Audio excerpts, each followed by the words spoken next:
Господи, Ти се гледаш и нема нешто што не гледаш.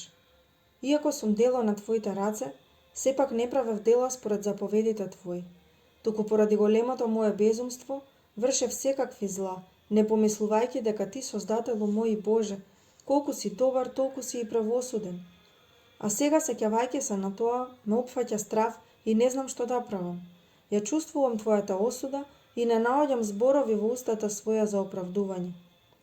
Немам никакви добродетели и не сум направил никакво покајничко дело, кое што заслужува заради него да ми се прости макар еден празен збор од устата моја. Освен тоа и оној што ги поседува сите добродетели и прави разновидни добри дела, го врши тоа како слуга и затоа што е должен. Во сето ова тој нема да најде откуп за својот грев. Тука единствено Твојата милост помага. Гревот е смрт, и кој од оние што преку него умреле може сам себе да се воскресне? Навистина никој. Единствено Ти си умрел и си воскреснал, затоа што не си направил грев и не се најде измама во Твојата уста.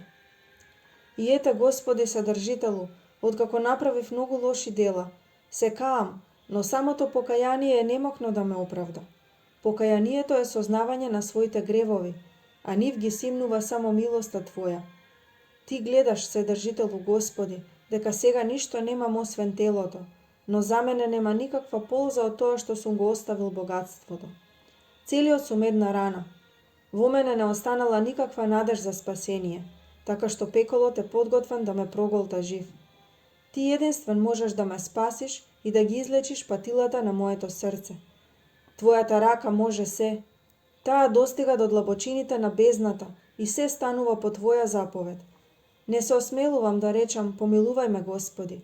Недостоен сум за Твојата милост, како и секој што со право ги заслужува маките.